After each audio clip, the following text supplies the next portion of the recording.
begins in silence,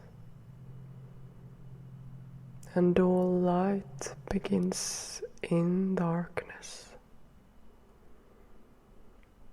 All music begins in silence.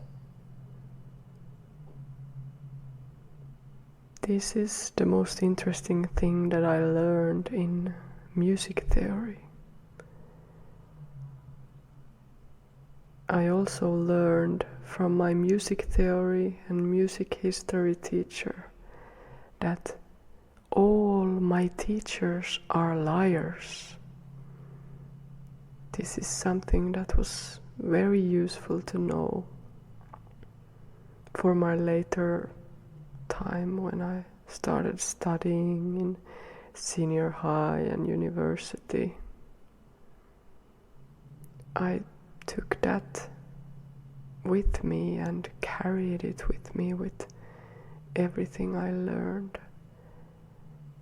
My music theory teacher wanted us to understand that teachers have to simplify the complexity of the world in order to communicate chosen, separated aspects about it. But let's get back to the silence, which was anyway the most interesting thing I learned in my music theory. Well, together with the notion that all teachers are liars. I want to make a podcast that can respect silence and then also fill it with new sounds. Maybe this is a kind of paradox, but that's good. I like paradoxes. I try to learn to maintain a view of both and. What if both is true? To hold multiple perspectives instead of the black and white, or black or white, either or. So yes, I want to make a podcast that can respect silence, can contain silence in between, but also fill the silence with new sounds, sounds that come from the deep, sounds from the soul. Welcome to Dark Void Disco.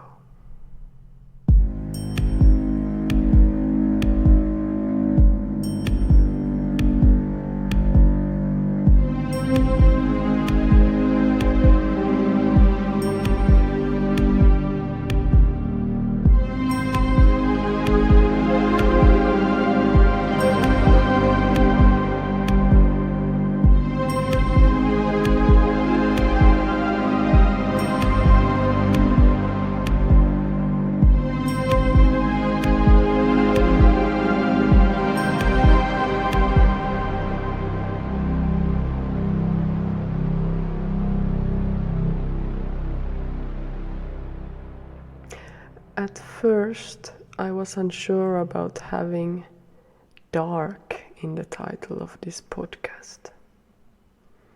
I believe in balance in both light and dark, day and night, black and white, or all colors in between.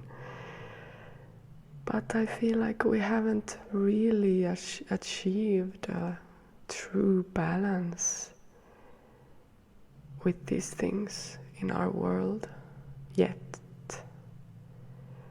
And I feel like my role, one of my roles at this stage, in this point of time, is to be a spokesperson for the dark, for the night, for the low, for the deep,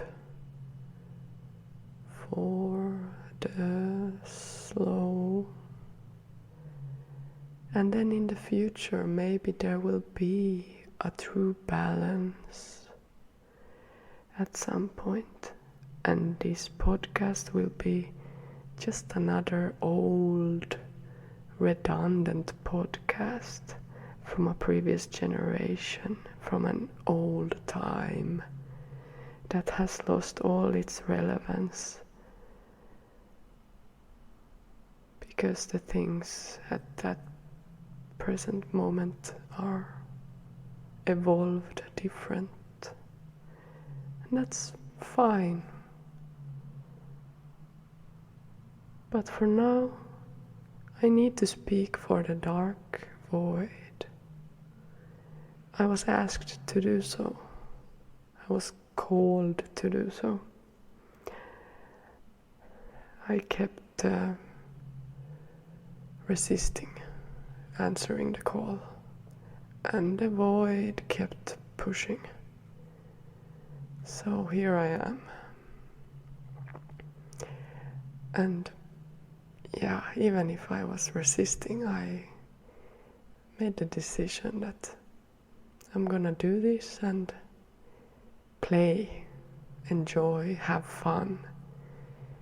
Because even if dark void sounds very dark and menacing, and maybe it conjures up associations to some kind of evil,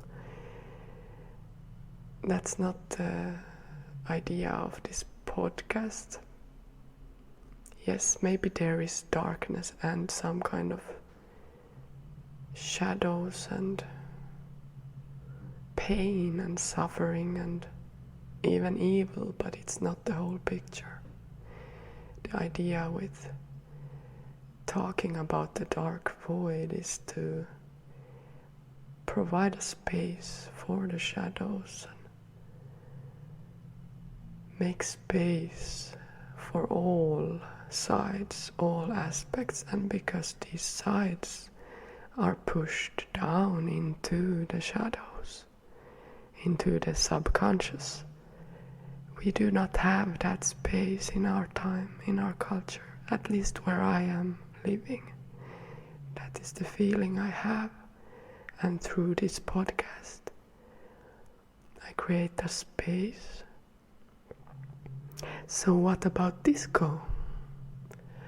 Well, as I said, even if we talk about the dark void here, there is also space in the dark to dance, enjoy and play. And that's where the disco comes in. And I just like the sound of that dark void disco. Let's go into the dark with curiosity and playfulness. It sounds like another paradox. And maybe it is, but it really isn't. So what about me? Why was I called to do this podcast? I'm something of a night owl, and I often feel like I come alive at dusk. Something opens in me when the sun goes down and the sky is painted pink, and it's like a portal opening, and other things can appear in the dark when the light of the sun is behind the planet. The shadow side lifts up a different type of energy, and for me I often felt calmer in the night because that was the only time when I had a little bit of space for myself. When everyone else had gone to bed, I could be in silence.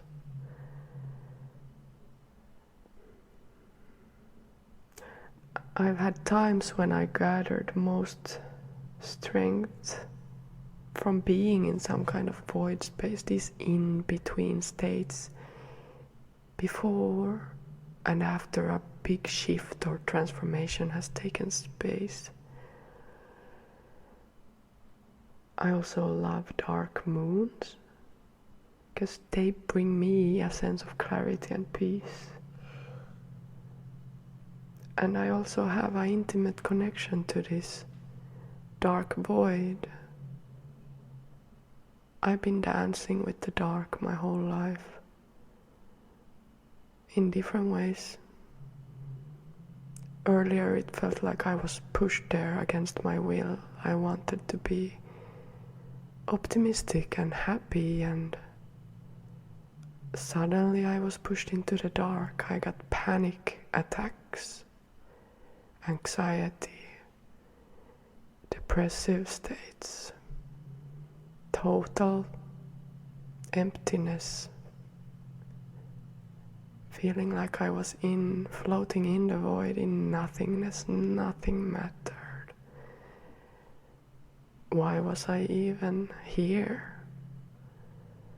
I've been there many times, and I probably will be many times more. And from a very personal place,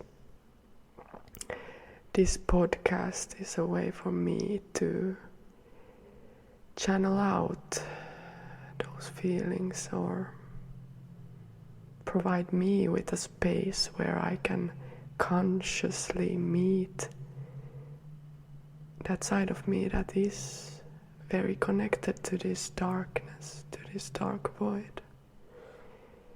To have and create a safe space for communicating with the shadow sides of myself and this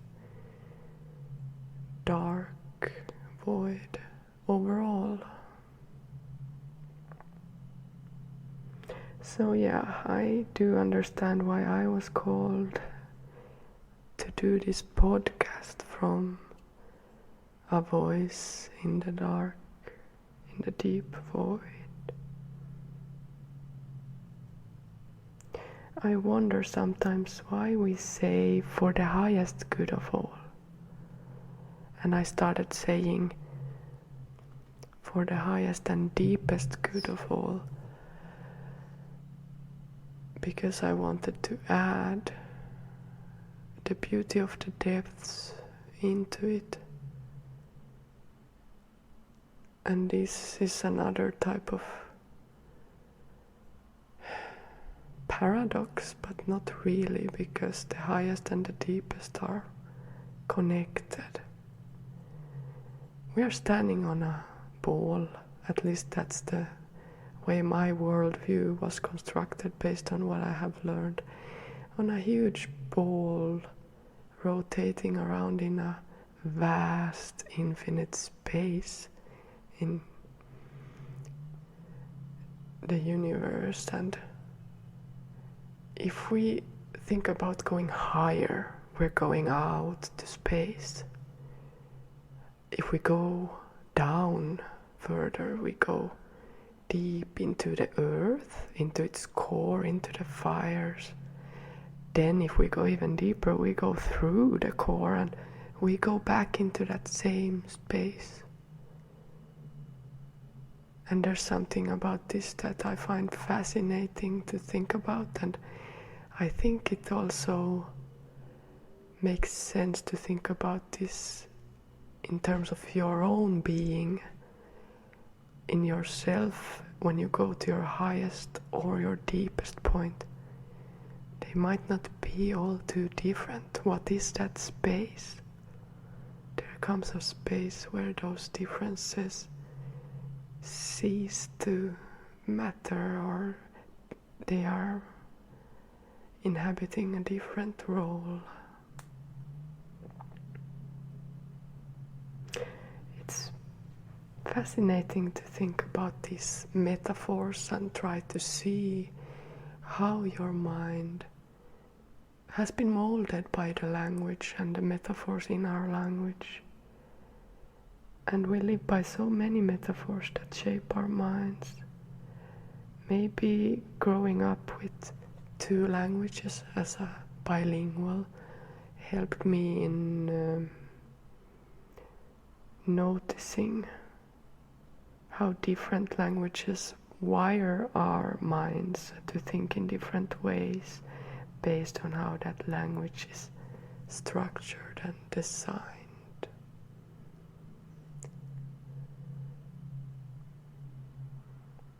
So in this podcast, I want to dive deep into the language of the deep, of the dark void, and how it is discussed, how it is experienced. And I think I will leave this first episode here as a kind of shorter introduction, and then we can dive deeper in the coming episodes. So how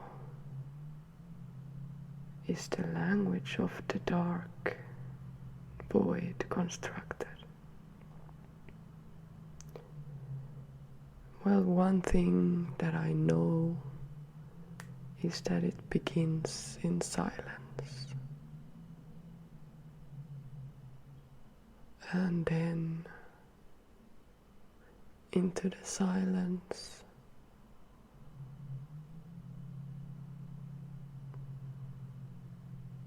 new sounds can be added.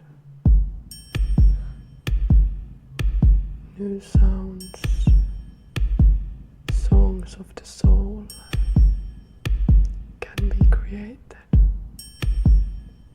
when we start in the emptiness. We have space to create.